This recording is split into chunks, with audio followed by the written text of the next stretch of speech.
아직도 모르겠어. 괜찮을까? 뭐가 고민이야. 그냥 자보면 되지. 어머, 미쳤어? 미치지 않았습니다. 2주간 실사용 후 불만족 시 환불 가능한 쇼앤 침대니까요. 고객 만족을 향한 끝없는 노력, 믿을 수 있는 딴지마켓의 신강자. 침대에 대한 고민은 쇼앤침대에 맡기시고 여러분은 꿀잠만 누리세요.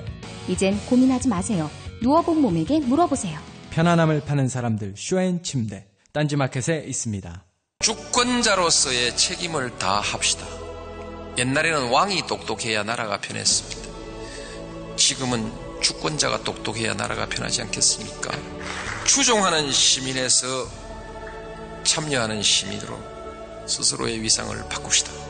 시간의 벽을 넘어 광장이 시민들에게 전하는 노무현 대통령의 이야기, 대통령의 말하기, 위시다마우스. 엄마, 나 가게 안 하고 싶은데. 너 가게 해봤니? 너 음식 만들어봤니? 인테리어는? 집기는? 일할 사람은? 운영은? 가게 자리는? 세금은? 너 돈이 있니? 나는 요술램프 몬스터 셰프다. 네가 원하는 모든 것을 들어주마. 맛집의 맛을 똑같이 만들어주실 수 있어요? 맛뿐만 아니라 돈과 청음의 모든 비법을 알려주겠노라. 야하! 이젠 걱정 고민 끝! 네이버 검색창에 몬스터 셰프라고 쳐주세요. 상담 문의 02-458-8838. 몬스터 셰프! 엄마! 가글 했는데 입에서 뭐가 나왔어! 그거 올리덴탈 체크 가글이라 그런겨. 지금 쓰고 있는 가글 사용 후 확인해 보셨나요? 무색소, 무알콜, 무계면 활성제의 올리덴탈 체크 가글은 쉽게 나온 입안의 이물질을 눈으로 확인할 수 있습니다. 딴지마켓에서 판매 중입니다.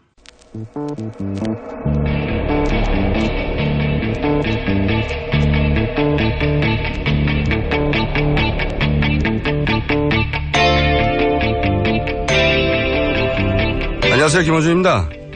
JTBC의 정유라 신고와 체포, 이에 대한 문제 제기가 있습니다.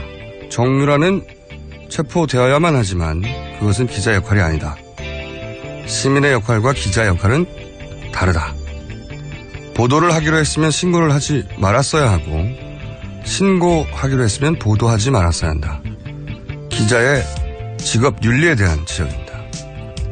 아무 죄 없는 새끼 영양이 포식자에게 먹히는 장면이 불편하지 않은 사람은 드뭅니다.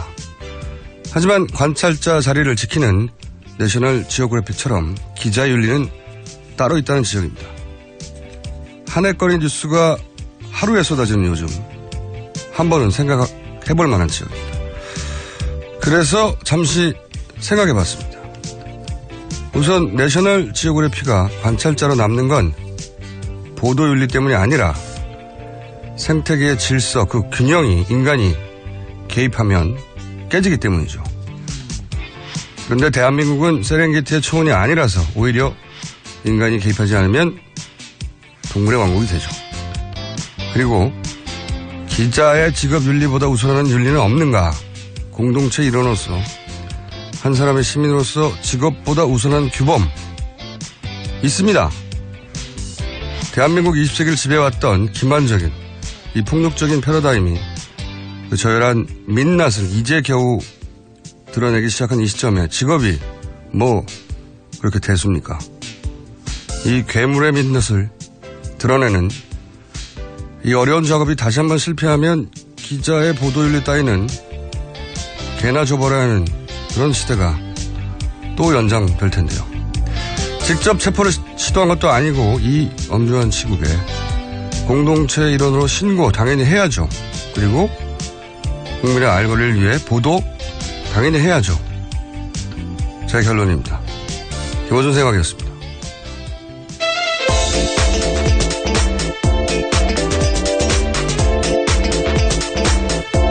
자, 브리핑 시간이 또 왔습니다. 시사인의 김은지 기자입니다. 아직 개발 안 됐어요, 수식어? 뒤에 기자 하나 붙였습니다. 네, 뭔가 좀 새로운 거. 쉽지 않네요. 네. 저기 문자로 온 수식어구 하나 추천해드리면 포스트 주진우 김원식 기자입니다. 너무 무거운 어깨를 무겁게 만드시는. 자, 오늘 브리핑은 아무래도 정유라 관련이 많겠죠? 예. 네, 그렇습니다. 첫 번째는 어떤 뉴스입니까? 예, 정유라 씨, 이 덴마크 현지 상황들을 좀 현지 있는 기자들이 좀 전달한 건데요. 이 정유라 씨가 덴마크 올보르에서 현지 시각으로 1일 오후에 이 긴급 체포되고 24시간 내에 조사를 마치지 못하면 이 법원에서 구금 기간 연장에 대한 판단을 받습니다. 이 그에 대한 심리가 어제 낮 2시부터 3시간 정도 진행이 됐는데요. 현지 시간 기준으로. 예, 네. 예. 그때 이제 정유라 씨가 이 아이 이야기를 하면서 어깨가 들썩일 정도로 흐느꼈고 이 판사가 휴지를 건네주기도 했다라고 하는데요. 이 과정 속에서 이 2-3번 정도 이 휴정, 그러니까 쉬는 시간이 있었는데 이때 이 기자들과 인터뷰를 가져서 그에 대한 여러 가지 이야기들이 이 기사로 나왔습니다. 네, 굉장히 많이 나왔죠. 여러 가지 얘기를 단시간 내에. 네. 기자들한테 굉장히 빠른 속도로 얘기했어요. 네. 많은 이야기를 했는데, 여보세요? 윙윙 소리가 나네요? 네. 저희 책임 PD 잘못이라고 봅니다. 네. 자, 그런데 여러 가지 얘기를 했는데 학교 얘기도 했고요. 그죠? 예, 이대와 관련된 부분들이 가장 요새 화제가 되고 있으니까요. 네, 그리고 재산, 그러니까 예. 집은 어떻게 해? 예. 뭐 그런 얘기도 있는데 거기에 대한 답변도 아주 빠른 속도로 준비된 듯한 답변을 했죠. 예. 네. 그리고 또 무슨 얘기를 했습니까? 예, 또 이대와 관련해서 그렇고요. 어제 전해드렸던 대통령과 관련해서 이모라고 부르는 거에 대해서는 이야기를 전달드린 바가 있고요. 또 이 세월호 당시에 이 행적에 대해서 굉장히 궁금한 점들이 많은데 그 당시에 대해서는 본인이 임신도 했었고 어머니와 싸운 상태이기 때문에 전혀 잘 알지 못한다. 뭐 이런 식의 이야기도 했거든요. 네. 예. 저는 이제 오늘 윙 소리가 많이 나네요, 이상하게. 제 몸에서 나는 소리인가요? 평상시하고 다르게. 네. 자, 저는 이제 그 얘기를 쭉 듣고 특히 이 대목 때문에, 다시 한번 짚어봐야 한다고 생각하는데, 자, 이제 그 대목을 먼저 들어볼게요. 아버지랑 어머니가 이혼하시면서 강원도 땅을 저가 인수를 받았어요. 아빠 몫으로 있던 땅을. 그리고 그 땅으로 담보를 잡았어요. 외환은행에서. 그래서 총 2차례에 걸쳐서 36만 유로를 대출을 받았어요. 그 땅을 담보로. 그래서 1원 한 장 저희 돈 안 쓰고 그 대출만으로 이 집을 샀어요. 한국에서 이 대출을 다 갚았어요. 네. 정유라 씨 목소리예요. 네. 근데 저는 전반적으로 다 거짓말이라고 보는 게 이거 포함해서 본인이 특혜 입학이나 학점 특혜에서 다 모른다고 했잖아요. 예. 아이를 낳고 2달 만에 독일에 와서 원래 자퇴를 하려고 했다. 네. 근데 이제 자퇴서가 안 들어왔나 보다. 그런 얘기도 했고. 그리고 자기가 그래서 제적될 줄 알았는데 나중에 보니까 학점이 나왔더라. 예, 나도 모르는 사이에 학점이 나왔다. 학점이. 예. 네. 심지어 좋은 학점. 예. 이게 말이 안 되는 게요. 자기는 이제 자퇴서를 내라고 했고 엄마한테도 그렇게 말했고 자기는 그래서 제적될 줄 알았는데 나중에 보니까 학점이 나왔더라. 네. 이건 거짓말인 게 그럼 다른 과목 과제물도 내지 말았어야죠. 자기가 제적될 줄 알았는데 왜 생각해보면 맞춤법을 안 맞는 과제물 냈다 이런 거 있지 않습니까? 네, 그렇죠. 네. 그 올해 일이에요, 올해 일. 올해 여름. 네. 예, 지난해. 맞춤법 안 맞는 과제물을 냈는데 지난해죠, 이제는. 예, 해가 바뀌었습니다. 네. 교수가 존댓말을 썼고 뭐 이런 거 한참 벌써 오래됐는데 그런 과제물도 냈죠. 그리고 이제 중국 패션쇼 다른 과인 의류산업학과인가요? 거기 패션쇼도 갔잖아요. 예, 여름 계절 학기에. 예. 아니 학점 안 나오고 자적될 줄 알고 있었는데 학점 푹 나왔네요. 이게 아니고 본인 학점 특혜가 있다는 걸 알고 한 행동이죠. 그리고 입학할 때 금메달 자기가 메고 들었지 않습니까? 예, 면접 때요. 네. 예. 특혜 입학의 조건 그때 다 알고 있었다는 거고 특히 제가 좀 전에 들었던 땅 문제, 예. 땅 팔고 집 샀다 하는 문제에 대해서 길게 해명을 했는데 자기 말을 사준 계약서도 사인만 해서 뭔지 모르고. 예, 어머니가 계약서의 일부분들을 가려서 왔다. 이렇게 포스트잇 있어요. 예, 말도 안 되는 소리고요. 엄마가 딸한테 무슨 포스트잇을 붙여서 가립니까? 그리고 자기 자신의 입학 과정, 예. 자신의 점수 다 몰라요. 자신은. 예. 다 모르는데 갑자기 땅 문제가 나오니까 아버지 땅을 받아가지고 외환은행에서 담보로 2차례에 걸쳐 6만 유로 대출을 받아가지고 돈을 안 쓰고 대출을 다 갚고 뭐 이런 얘기 쭉 하잖아요. 예, 1원 한 장 쓰지 않았다. 다른 돈을. 그걸 정확하게 담보대출의 뭐 액수, 횟수, 은행, 네, 뭐 자금 출처 정확하게 아는데 이게 훨씬 어려운 일이란 말이죠. 자기 학점도 어떻게 될지 모르는데. 자기 일은 다 모르면서. 네? 그러면서도 이게 통장 입출금 내역을 막 다 마치 안다는 듯이 1원도 쓰지 않았다. 네. 저는 이 답은 연습한 거라고 보고 당연히 이 답을 외운 이유가 있다. 왜 그러냐. 이게 굉장히 이상한 거예요. 당시 그 은행에서 외화지급 보증서 이런 거를 발급했는데 이게 흔히 말하는 신용장이란 말이에요. 신용장. 네. 스탠바이 씨. 이 보증 신용장이라는 게 보통 기업이 해외에 진출할 때 이제 현지에서 무슨 크레딧이 없잖아요. 그러니까 현지 은행에서 차입하거나 빌릴 때 우리나라 은행이 이 사람은 당신네 은행에서 돈을 빌려줘도 됩니다라고 은행끼리 보증을 서주는 거란 말이죠. 근데 이걸 19살짜리가 받았다. 이거부터 이상한 거예요. 그리고 나서 왜냐면은 돈이 필요하면 우리나라 은행에서 송금하면 되잖아요. 네. 근데 여기서 한 방식은 뭐냐면 보통 무역회사가 하는 신용장을 발급받아서 그 신용장으로 현지에서 대출한 겁니다. 우리나라에서 땅을 팔고 그 돈을 송금을 한 게 아니고. 예, 그렇죠. 36만 유로를 대출받은 거니까요. 예. 이 신용장을 19살짜리가 발급을 받아가지고 그 나라 은행에서 대출을 받은 거예요. 굉장히 전문가의 방식인데, 전문가의 19살짜리가 이걸 받았다, 안 받았다 떠나서 일반인들이 모르는, 그러니까 이런 거겠죠. 우리나라에서 돈을 송금을 하면 기록에 남잖아요. 돈이 해외로 나갔다는. 그런 걸 안 남기려고 했던 것이고, 그리고 이제 다 갚았다고 하는 것은 이런 대출을 하면 그 목적과 용도에 맞게 그걸 썼는지 외국환 거래 규정에도 걸려요. 네. 그러니까 이런 복잡한 규정들을 다 알고도 답을 한 거예요. 이걸 어떻게 정유라 씨가 압니까? 말이 안 되는 거죠. 뭐 편법 증여에도 나오고 뭐 해외로 재산 빼돌리기 아니냐 이런 지적도 나올 수 있는데 이걸 피해가는 답변인데 이거 그러니까 굉장히 도와준 사람이 있는 거예요. 전문적으로. 이건 전문가의 스멜이 강하게 정유라 씨가 알 수도 없고 정유라 씨가 이걸 답할 수도 없는 내용인데 이거 관련해서는 저희가 잠시 후에 전문가 연결해서 뭐가 문제인지 짚어보겠습니다. 정유라 씨의 답변 자체가 충분히 훈련된 거란 거죠. 네.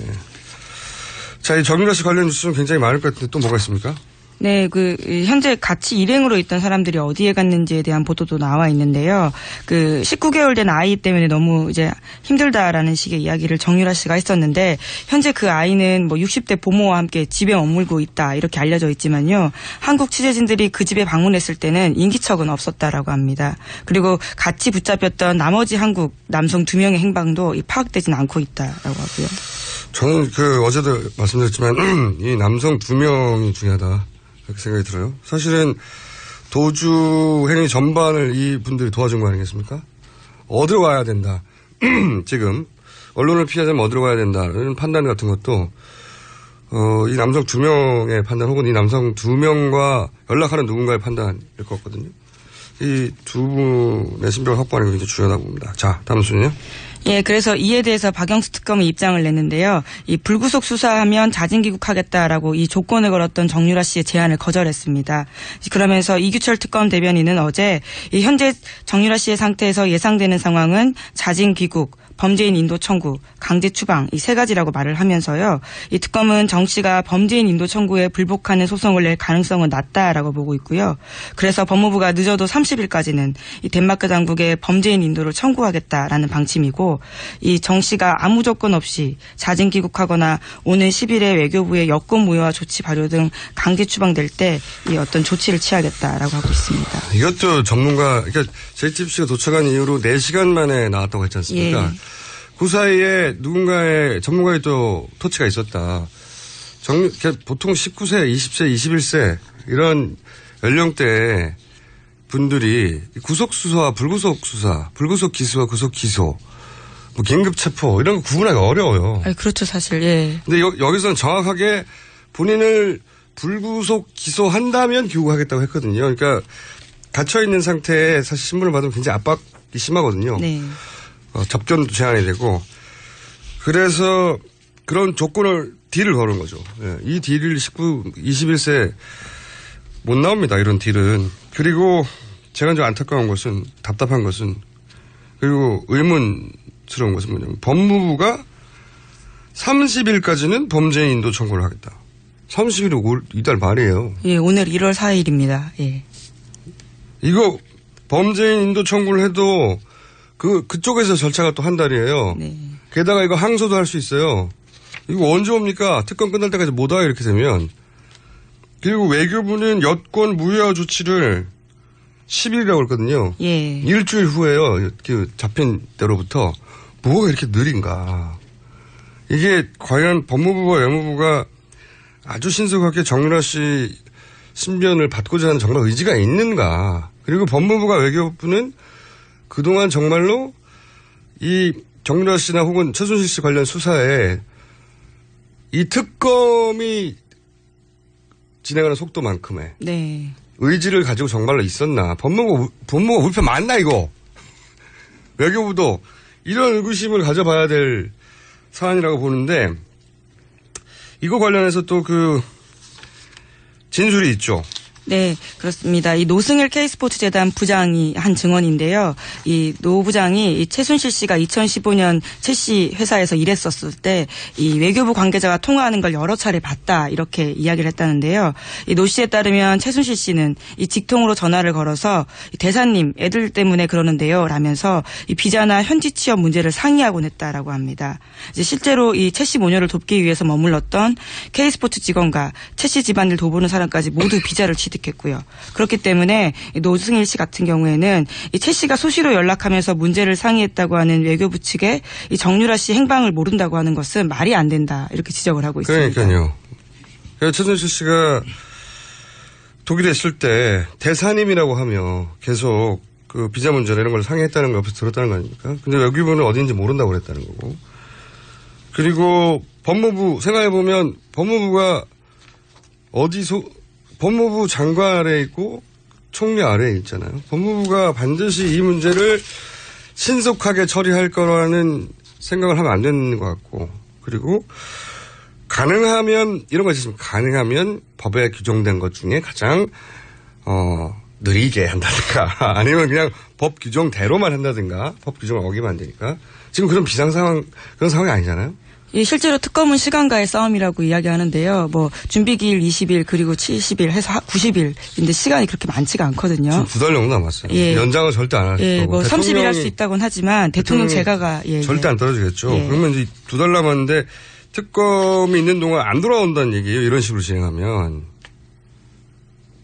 그러니 어떻게든 빨리 내보낼 방법, 돌아오게 할 방법을 찾아야 되고 그냥 외교부, 법무부가 잘해겠거니 이런 생각은 하면 안 된다고 저는 봅니다. 자, 다음 뉴스는요. 짧게 해야 될 것 같아요. 예, 정유라 씨 관련된 소식 계속 이어드리면요. 이 정유라 씨가 이대 합격 사실을 미리 알았다라는 증언을 최순실 씨의 조카인 장시호 씨가 검찰에서 했다라는 건데요. 이와 관련된 문자 메시지도 확보됐다라고 합니다. 그러니까 이게 말이 안 되죠. 정유라 씨가 자기는 특혜 입학이나 그다음에 학점 특혜 같은 거 전혀 모른다고 그랬는데 몰라요.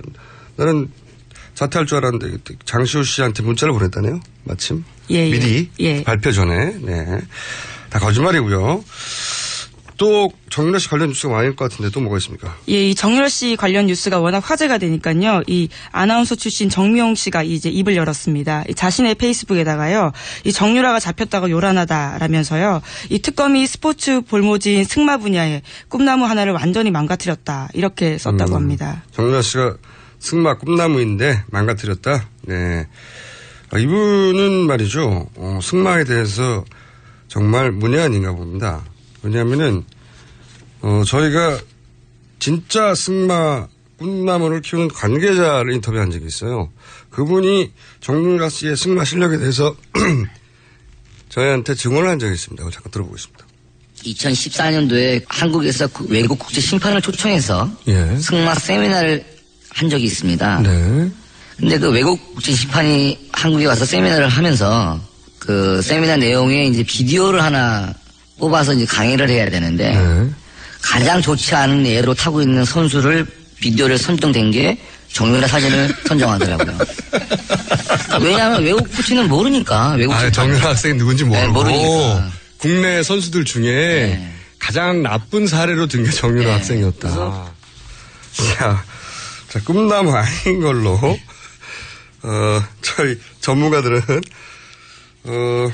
정명 씨에게 진짜 승마 전문가들을 좀 만나보길 권해드리고요. 자, 다음 뉴스는 시간이 저희가 없어서 빨리빨리. 예, 그 정유라 씨 친구 아버지 회사를 알려줬던 KD 코퍼레이션 관련된 뉴스 단독이 여러 개 나왔는데요. 네, 어제 KD 코퍼레이션 저희가 얘기를 강하게 했는데 줄줄줄 KD 코퍼레이션도 끌려 나오는군요 지금. 네. 네, 제목만 말씀드리면 박 대통령이 이 특허 소송까지 개입을 했고요. KD 코퍼레이션 관련한. 예. 본인은 관련 없다는 듯이 실력 있으니까 뭐 당연히 되는 거 아니냐는 식으로 얘기했는데. 기회를 주자는 차원이었다라는. 거짓말했다고 밝혀진 거죠 또. 게다가 네덜란드 국왕에게까지 이 민원했던 정황이 발견됐다고 한겨레가 KD 코퍼레이션을.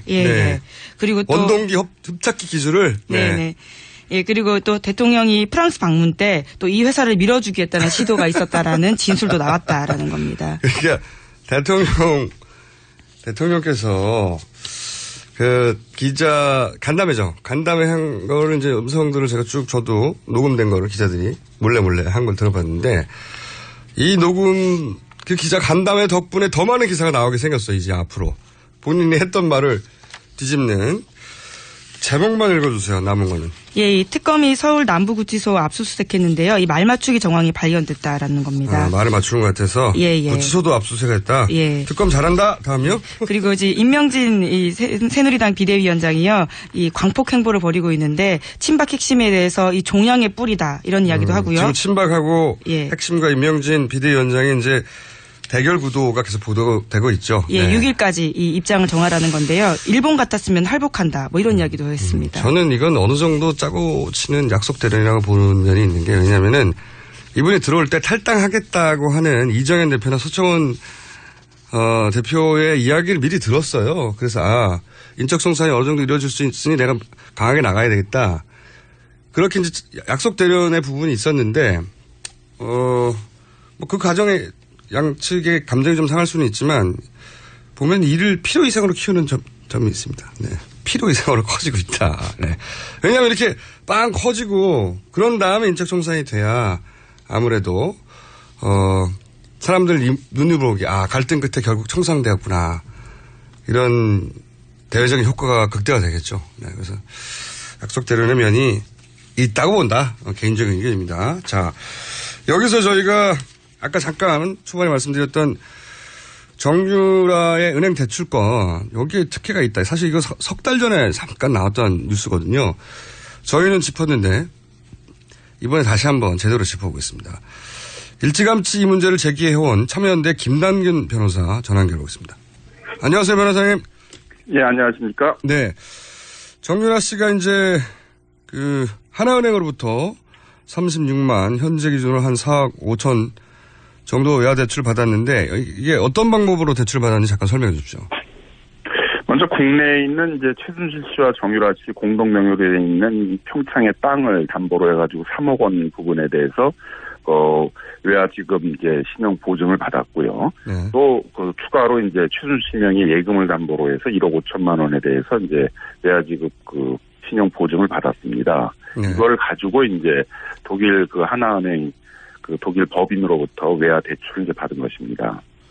여기서 어떤 문제점이 있다고 보십니까? 석연치 않다고 지적하신 이유가?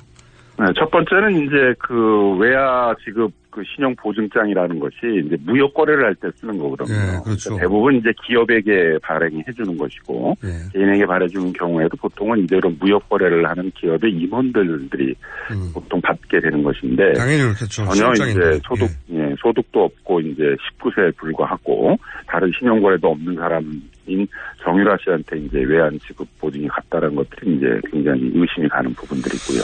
그러니까 무역에서 또 하나. 그다음에 이제 독일 부분에 있어서도 이제 대출을 받을 때 그 비대기에 있는 이제 재직 증명서를 가지고 받았는데 사실은 이제 정유라 씨는 이화여대 이제 학생 신분으로 잠시 승마 연수를 위해서 독일에 간 것이거든요. 공식적으로 그러니까 그렇게 되죠. 예. 그러니까 장기 체류자가 아닌데 장기 체류자가 아닌 사람이 이제 해외에서 부동산을 취득하게 되면 이제 해외 부동산 취득 신고를 해야 되고 외화 차입 신고를 해야 되고 이제 많은 그 외환 거래에 대한 신고를 해야 됩니다. 그러니까 이걸 피하기 위해서 이제 그 해외에 재직하는 이제 직원인 것처럼 만든 건데요. 그러려면은 이제 노동 허가서, 독일 정부가 발행하는 노동 허가서나 체류 허가서를 이제 내야 됩니다. 근데 그런 서류가 전혀 없었는데도 외화 대출을 해줬거든요. 은행이라는 데가 이제 대출에 있어서는 뭐 굉장히 엄격하고 그렇죠. 엄격한 외화 서류 심사를 하게 되는데 그런 게 전혀 없이 이제 해줬다는 것도 이제 석연치 않다는 것입니다. 그러니까 이제 말타로 잠시 간 학생이 현재 있는 회사의 정직원처럼 그런 서류를 냈는데 은행에서 다른 관련 필요한 서류도 없는데 이 대출을 허용해 줬다는 거죠. 그런 것도 이제 의심스럽다는 거 지적하시는 거고. 국내 과정 신용보증장이 나가는 과정도 석연치가 않고 현지에서 독일에서 대출이 되는 과정도 전혀 석연치가 않고 이제 그렇다는 거죠. 알겠습니다. 또 하나 지적되는 포인트가 이것이 자금 세탁 창구가 아닌가 이런 의혹도 있다라고 지적하셨는데 잠시 설명해 주시면 어떤 내용입니까? 삼성이 이제 사실상 뇌물의 대가로 이제 최순실 씨한테 30억 원의 돈을 보낼 때 그 돈이 이제 삼성타운에 있는 이제 우리은행 지점에서 독일에 있는 하나은행 프랑크푸르트 지점으로 송금이 됐거든요. 그 다음에 이제 바로 이제 독일의 여러 은행으로 돈이 쪼개져 가지고 이제 나갔습니다. 결국은 이제 이런 방식으로 하나은행 지점이 이제 최순실 씨한테 돈을 받아가지고 독일에서 이제 자금을 세탁하는 그런 창구에 이용된 것이 아닌가라는 의심도 있어서 그 부분도 좀 수사를 해야 된다는 것이죠. 특히 이제 최순실 씨 자매가 한국의 부동산만 3천억 정도가 있고 해외에도 많은 재산을 갖고 있는 것으로 알려져 있고 그 방식이 이제 주로 독일과 같은 해외에다가 기업을 만들어 사실상 이제 비덱과 같은 페이퍼 컴퍼니를 만들어 가지고 이제 자금을 세탁했다는 것이어서 그런 부분에 이제 그런 은행 창구들이 이용된 것이 아닌가라는 의심이 있어서 그 부분에 대해서 좀 특검이 수사를 해달라는 것입니다. 이 대목에서는 아예 특검이 나서서 왜냐하면 일반에서는 이제 수사권이 없다 보니까요. 특검이 나서서 들여다볼 필요가 있다 이렇게 판단하시는 거군요. 네, 그렇습니다. 독일 현지 경찰들도 이제 자금 세탁 방지법은 이제 국제적인 교류를 하고 있는 것이기 때문에 그 혐의로 이제 수사를 하고 있다고 이렇게 알려져 있고 우리나라의 범죄 수익은이 규제에 관한 이제 법률에 의하더라도 그런 이제 범죄 수익들을 갖다가 세탁하는 부분에 대해서는 이제 형사 처벌 대상으로 보고 있기 때문에 그 부분에 대한 수사도 있어야 된다고 보여집니다. 한 가지 더 여쭤보자면 정유라 씨가 굳이 한 푼도 딴 데 쓰지 않고 다 갚았다. 대출을 이미. 이걸 강조를 했어요. 다 갚았다는 것을. 왜 이 부분을 강조를 했을까요? 법리적인 부분에서 보자면. 법적인 부분에서 보자면. 그러니까 이제 은행 과정에서 이게 이제 대출 부분들이 부실하게 심사가 돼서 결국 다 은행이 돈 띄게 된 거 아니냐 이제 이런 부분들을 그게 아니다라고 이제 강조했던 것 같은데 결국 그 대목에서 자기가 갚았다는 게 아니라 이제 어머니인 최순실 씨가 갚았다는 거니까 증여를 받은 게 되거든요. 그렇겠네. 그러면 이제 증여세 신고를 했어야 되는데 증여세 신고를 하고 있지 않아서 이 부분에 대해서도 이제 증여세 부과가 좀 이루어져야 될 것이라고 보여지고요. 그다음에 이제 독일에서 내가 세금 다 갚았다, 독일에 있는 세무사 통해서 일 처리했다 그러는데 그건 이제 독일에서 부동산을 취득할 때 우리 취득세 같은 걸 냈다는 것이거든요. 증여세를 냈다라는 얘기는 아니어서 그 증여세 부분에 대해서는 국내에서 이제 증여세 부과가 이루어져야 됩니다. 이게 대출 관련 의혹이 있으니까 그걸 강조하다가 오히려 증여 문제에 대한 문제점을 노출한 거군요. 네, 그렇습니다. 자, 마지막으로 한 가지만 더 여쭤보자면 만약에 이 대출 관련해서 특검이 들여다봐야 할 대목이 있다면 특히 어디를 봐야 됩니까? 결국은 이제 국내에 있어서의 외화 지급 신용 보증장을 발급하는 과정도 정상적인 게 아니었고, 그다음에 독일 현지 법인에 있어서의 대출 부분도 정상적인 게 아니었는데 굳이 하나은행이 정유라 씨라는 19세 정도의 미성년자에게 그런 특혜를 줘야 될 이유는 없거든요. 그렇죠. 그러면 이제 결국 그 하나은행 본사에서 이제 그런 업무를 처리하도록 지시를 했던 것으로 보여지고 그런 부분에 대한 수사도 이루어져야 됐고 또 하나은행 입장에서는 괜히 그걸 해줄 리가 없잖아요. 그러면 결국 하나은행 측에다가 그런 것을 해주도록 요구한 게 이제 있다면 그게 어떤 청와대는 어디 권력이 했다면 그 부분에 대해서는 이제 직권남용죄가 되는 거니까 그 부분에 대한 이제 수사도 이루어져야 된다고 생각이 듭니다. 알겠습니다. 오늘 여기까지 듣겠고요. 저는 이 문제가 계속 커져갈 것 같으니까 그때마다 변호사님 연결하겠습니다. 오늘 말씀 감사합니다. 예, 감사합니다. 네, 지금까지 참여연대 김남근 변호사였습니다. 시사인의 김은지였습니다. 굶고 뛰고 땀 빼고 다 해봤다. 그래봐야 소용없었다. 다이어트는 결국 먹는 게 문제다! 동결건조 채소와 곡물, 단백질, 그리고 효소와 비타민, 미네랄로 만든 다이어트 전용 그린 스무디로 하루 한두 끼만 바꿔 드세요. 검색창에서 비타샵을 검색해주세요. 아무도 묻지도 따지지도 않고 가입하셨다고요? 보험은 너무 어려워요. 걱정 마십시오. 마이보험 체크가 도와드립니다. 1800-7917 마이보험 체크로 지금 전화주세요. 1800-7917 이미 가입한 보험이나 신규 보험도 가장 좋은 조건을 체크해서 찾아드립니다. 인터넷 한글 주소 마이보험.com 또는 카카오톡에서 아이디 검색 마이보험을 친구 추가하여 상담하실 수 있습니다. 여성 여러분, 골반이 삐딱하면 허리가 아파요. 아랫배가 나와요. 골반이 바로 서야 건강도 아름다움도 바로 섭니다. 바디로직을 입으세요. 토크밴드의 입체적인 탄력이 틀어진 골반을 바로잡습니다. 간편하고 확실한 골반 교정 타이즈 바디로직. 삐딱한 남성 골반에도 역시 바디로직. 바디로직의 효과를 못 느끼셨다면 100% 환불해드립니다. 자세한 환불 조건은 홈페이지를 참조하세요.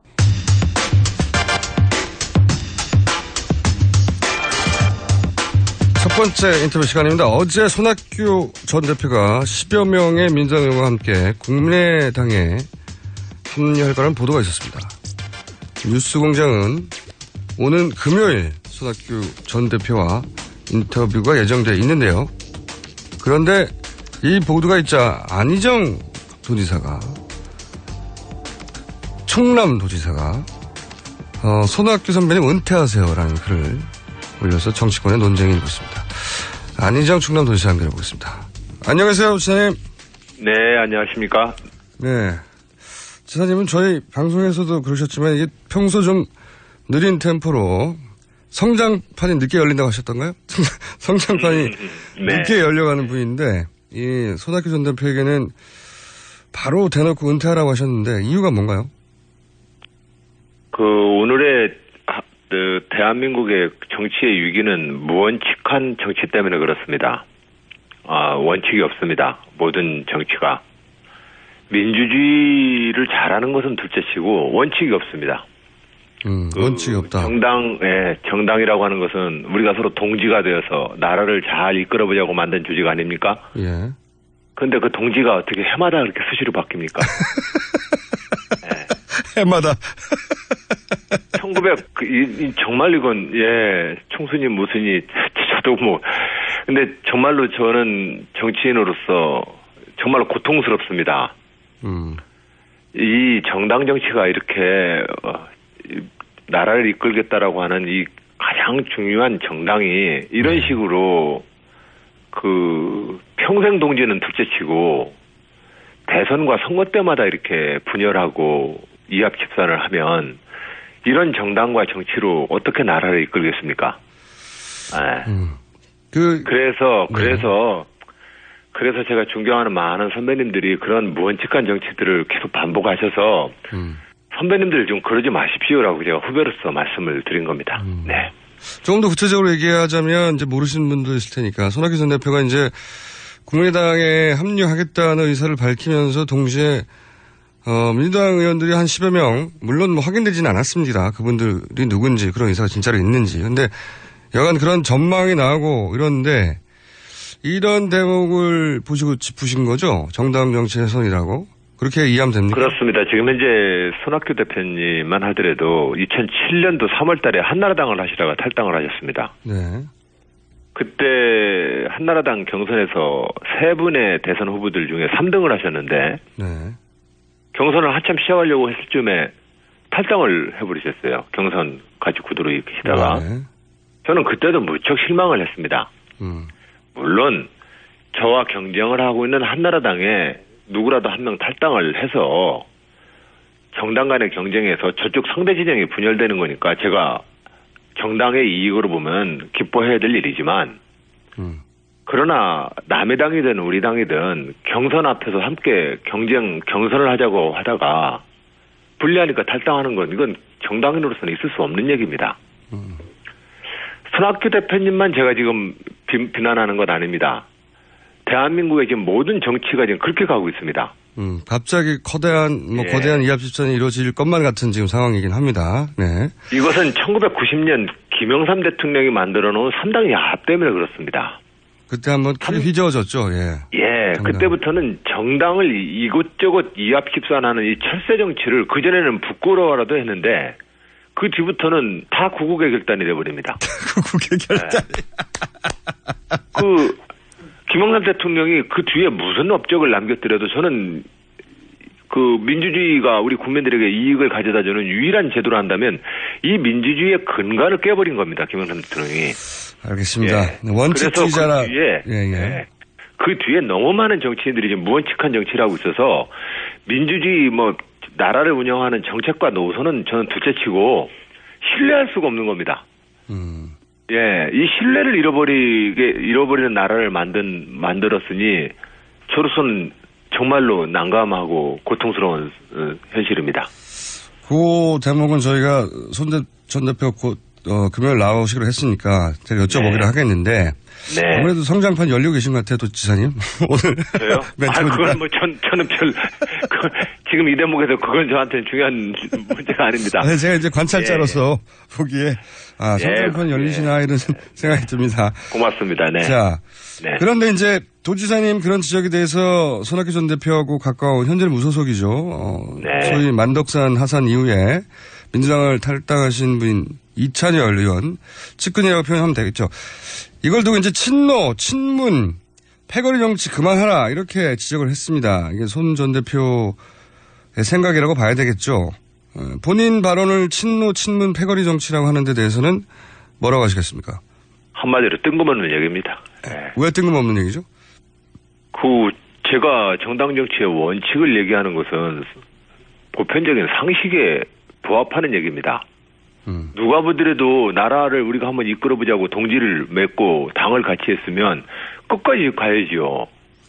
그 선거 때마다 자기 유불리에 따라서 철새처럼 왔다 갔다 하는 게 잘못된 것이죠. 그리고 그에 대해서 비판하는 것은 아주 정당하고 받아들여야 합니다. 그건 무원칙한 정치이고 그렇게 하면 안 됩니다. 손학규 전 대표뿐만 아니라 물론 아직 누군지 밝혀지지 않았고 실제 그만한 인원이 탈당할지도 모르겠습니다만은 어쨌든 10여 명의 의원들 혹은 더 적을 수도 있고 많을 수도 있고 아예 없을 수도 있겠죠. 근데 어쨌든 이런 분들의 탈당도 그럼 같은 기준에서 평가하십니까? 그건 각각의 의원님들이 손학규 만약에 거기서 거론되는 의원님들이 저는 누군지를 모르겠습니다만 왜 10여 명이라고 했는지도 저를 잘 모르겠습니다.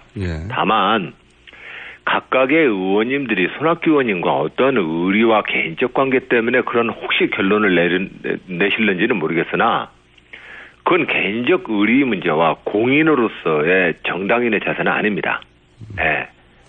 그런 점에서 저는 그런 일이 없길 바랍니다. 그런 손학규 전 대표 포함하여 그런 분들이 있을지 없을지 모르지만 하여튼 그런 분들이 있다면 합류하겠다는 게 이제 결국 국민의당입니다. 근데 지사님은 이제 국민의당은 연대의 대상이다 이렇게 말하셨는데 지속적으로 여전히 이런 상황에서도 그렇게 생각하십니까? 대통령을 딱 한 분을 뽑아야 되기 때문에 국민들이 새누리당의 지난 9년에 대해서 심판을 원하고 계십니다. 그런 측면에서 야권이 힘을 모아서 국민의 이 요구에 부응하기 위해서 노력해야 합니다. 그런 점에서 야권의 연대는 필요합니다. 그러나 정당으로서 무원칙한 정치라는 거에 대해서 비판하는 것은 이것과 별개의 문제입니다. 근데 이제 국민의당에서는 민주당과 연대 생각은 없는 것 같고요. 그리고 지사님에 대해서 뭐라고 하냐면, 지사님 손학규 은퇴 발언에 대해서 충남 도정을 챙겨야 하는 지사가 허구한 날, 표현을 그대로 해서 전해드립니다. 허구한 날, 여의도 정치판과 대선 선거판을 기웃거리며 몸값을 올리기 위한 이 행보. 이것을 일삼는 것은 가히 자랑스러운 일인가, 이렇게 약간 문어체이긴 한데 제가 그대로 옮겼습니다. 뭐라고 하시겠습니까? 그 문장 자체가 품이 없는 문장입니다. 성장판이 열렸어요. 거기에 대해서 특별히 제가 대꾸할 가치를 못 느낍니다. 저는 이미 민주당의 젊은 도전자로서 이번 대선 경선에 참여하고 있는 사람입니다. 그리고 또한 충남 도지사로서 지역을 이끌고 있는 정치인입니다. 그런 저한테 할 얘기가 아닙니다. 그런 얘기예요. 네. 이미 기웃거리는 게 아니라 이미 참여했고, 그리고 충남 도정도 이미 그분들이 함께 뽑아줬던 당의 최고위원이었습니다. 전 최고위원한테 무슨 그 얘기를 그렇게 합니까? 도정도 이제 1위라고 자랑하시지, 이 타이밍에. 어쨌든 품이 없는 지역이다. 그런데 국민의당에서는 또 이제 반박이 있겠죠. 그런데 이렇게 이제 합류하는 이유가 결국은 지속적으로 거론됐었지만 제3지대 친박 신문 빼고 다 모여라 이런 캐치프레이즈인 제3지대를 하겠다는 건데요. 이제 좀 더 노골적으로 이 3지대에 대해서는 부정적이셨지 않습니까? 지난번 출연 때 여전히 그렇게 생각하십니까? 예, 여전히 그렇습니다. 대통령 선거를 앞두고 대통령에서 대통령의 이 선거의 정치 투쟁에 조금 더 권력 투쟁을 좀 더 효과적으로 하기 위해서 정당을 이리 붙이고 저리 붙이는 그건 잘못된 겁니다. 그건 상식에도 어긋나는 정당인으로서는 상식에도 어긋나는 일입니다. 예. 개헌 문제도 부정적이셨는데 개헌 자체가 문제가 아니다. 이렇게 간략하게 다시 한번 정리하자면 개헌 문제에 대해서는 분명하게 말씀드리면 저는 개헌에 대해서 찬성입니다. 네, 개헌 자체는 찬성이라고 하셨죠. 지방자치 분권을 향한 개헌을 지금 해야 되고 지금 제가 하고자 하는 이 대선 도전의 큰 이유 중에 하나가 목표로 제가 내세웠던 시대 교체를 실행할 중요한 수단 하나가 개헌입니다. 네네네. 그것은 지방자치 분권을 통해서 중앙 집중화된 나라 체제를 바꿔야 합니다. 그것이 저의 목표이기 때문에 개헌 자체는 문제가 없는데 개헌도 우리가 논의해야 합니다. 다만 지금 대통령 선거 몇 개월 남아놓고 지금 개헌을 가지고서 이리 모여라 저리 모여라 하는 것이 도대체 개헌을 하시겠다는 분들인지 대통령 선거에 관심이 있다는 것인지 저는 분명히 좀 얘기를 해줬으면 좋겠습니다. 개헌에 관심 있다면 그렇게 행동 안 할 겁니다. 대통령 선거를 당장 치르는데 판을 흔들고자 하는 행동들이죠. 네. 알겠습니다. 그런 문제의식은 지난번에 말씀하셨고. 이제 제3지대가 손학규 혹은 민주당 출신 국민의당 이렇게만 모이면 또 모르겠는데 여기에 개혁보수신당이 연대를 하는 건 좀 다른 차원의 문제예요. 그죠? 지난달까지만 하더라도 새누리당이었기 때문에 이 세력과 연대에 대해서는 제3지대에서 어떻게 평가하십니까? 저는 새누리당을 깨고 새로운 당을 창당하는 새누리당의 젊은 정치인들에게 격려와 응원을 보내드립니다. 우리 당의 다른 대선 후보들이 호박에 줄구면 수박되냐고 이런 논평들을 내시던데 그거 제가 볼 때는 잘못된 논평입니다. 이 보수 정당도 서야 합니다. 그런 점에서 수구 친일 독재 미화 이런 현재의 새누리당에서 새로운 보수 정치를 하겠다고 탄핵에 동참하고 지금 현재 활동을 시작한 이 젊은 정치인들에게 저는 많은 국민들이 잘하라고 좀 응원해 줬으면 좋겠습니다. 그런데 하실 줄 알았어요. 그런데 문제는 이 새누리당의 에 대해서 지금 현재 대선을 앞두고 여러 가지 국민의당까지 포함해서 뭔가 합종 연행을 하고 당을 만들자고 하는 건 도대체 무슨 당을 하겠다는 건지 알 수가 없습니다. 제가 몇 주 전에 광주에 가서 시민 여러분들께 그렇게 호소드렸습니다. 광주의 정신, 김대중의 정신은 김대중과 노무현의 정신이다. 그것을 따로 떼어서 호남의 지역 정치에 가두려고 하는 현재 국민의당의 일부 정치인들은 정말 김대중 정신을 배반하고 있는 짓이다. 당연히 김대중 정신과 광주 5월 항쟁의 정신을 호남에 가두지 말고 김대중과 노무현의 이 민주당의 역사에 함께하도록 노력해야 된다. 그것이 저는 김대중 정신의 발전이라고 생각한다. 이렇게 시민 여러분들께 말씀을 드렸습니다. 그런데 비박이라고 하는 새누리당까지 이게 함께 모여서 뭔가 당을 하고 연대를 하겠다고 하는 것은 도대체 그분들의 정치가 이 나라를 어디로 이끌겠다라고 하는 정치인지 저는 알 수가 없습니다. 당장 대선 앞두고 나서 그냥 이겨보자는 거 아니겠습니까? 네. 네, 지사님, 저희가 질문이 많기 때문에 짧게 답해 주세요. 알겠습니다. 5분밖에 안 남았기 때문에. 예. 지금 여쭤볼 게 많으니까. 느리면 안 됩니까? 네? 좀 더 느리면 안 됩니까? 지사님도 중요하지만 다른 분들도 다 대기 중이거든요. 아, 그러시군요. 죄송합니다. 자, 짧게 여쭤볼게요. 예. 국민의당 얘기 나왔으니까 어쩔 수 없이 제가 여쭤볼 수밖에 없는데, 안철수 전 대표가 이제 원내대표 경선에서 이제 호남계라고 불릴, 세력에게 패하고 이제 미국으로 가셨어요. 이 안철수 전 대표에 대해서 한마디 하시자면요. 아, 지금 미국 가셨습니까? 다른 분들의 일정도 좀 보십시오. 예, 죄송합니다. 네. 안철수 대표께서 2012년도에 네. 안철수의 생각이라는 책을 냈을 때 한 일주일 만에 60만 부가 팔렸습니다. 네네. 그때쯤 제가 안철수 대표를 뵌 적이 있는데 그때 그 안철수 대표의 모습은 정말 기억에 남습니다. 새로운 정치를 희망하는 저 국민들께 제가 뭔가 제 의무를 다하고 싶습니다라고 얘기를 하셨는데 결과적으로 정치권에 지금 현재 들어오셔서 그 뜻은 영 실현이 어려워져 보입니다. 저는 지금이라도 새로운 정치를 희망했던 국민들이 보내준 그 사랑, 저는 안철수 대표께서 다시 한번 그 초심으로 돌아가 주셨으면 합니다. 알겠습니다. 지금 누가 밉다고 이렇게 자꾸 움직이다 보면 그 미움을 가지고는 절대로 좋은 정치가 안 됩니다. 네, 문제는 밉다고죠. 여기서 누구는. 예. 네. 알겠고요. 자, 그러면 아직 두 분의 중요한 인물이 남았기 때문에 한 분당 하나씩 질문을 드릴 수밖에 없네요. 네. 이게 좀 시간이 제가 안배를 잘못했네요. 반기문 총장에 대해서 정치 이전에 도리의 문제라고 노무현 전 대통령 장례식에 오지도 않았고 2년 후에 잠깐 왔다가 자기가 온 것을 알리지도 말라고 했다. 그래서 정치 이전에 도리의 문제라고 하셨는데 도리 말고 반기문 총장의 대선 후보에 자격 문제가 있습니까? 예, 저는 정책과 노선으로 서로 비판하고 경쟁했으면 좋겠는데 제가 볼 때는 원칙과 상식에도 다 어긋나는 일들을 하기 때문에 제가 지금 어떤 면에서 그랬습니까? 기본적으로 노무현 대통령과의 관계에서 그렇게 처신하면 신이 없는 분입니다. 한 개인 간의 관계에서도 신의도 못 지키는데 5천만 국민과 어떻게 신의를 지킵니까? 그건 알겠고요. 예. 그거 왜 또 노무현 정부에서 우리가 그건 반기문 총장님의 개인의 도전이 아닙니다.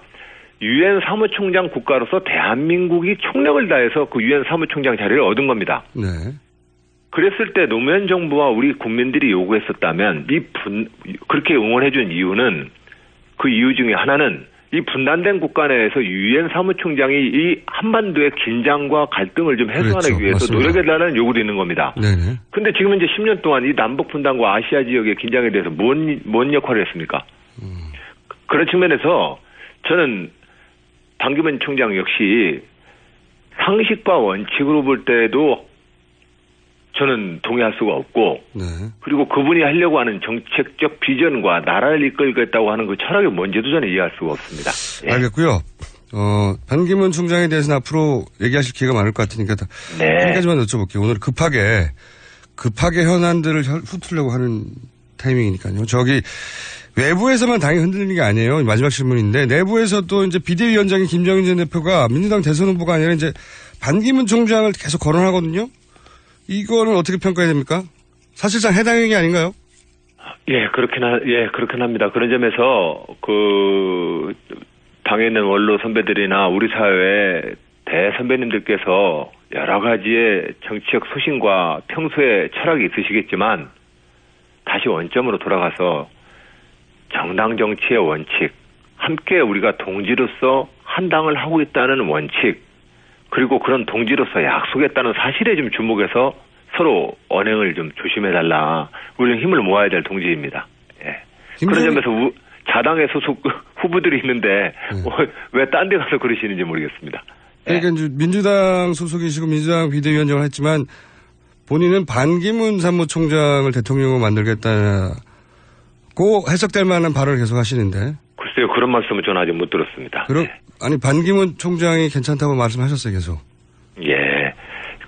그런 측면에서는 우리 당의 외연을 더 확대하기 위한 노력이겠지, 저는 그렇게 일단은 생각하겠습니다. 일단은요? 네. 여기까지 듣겠습니다. 감사합니다. 네, 감사합니다. 지금까지 안희정 충남 도지사였습니다. 저는 여기서 마치고요. 잠시 후 3부에서 다시 뵙겠습니다. 김어준입니다.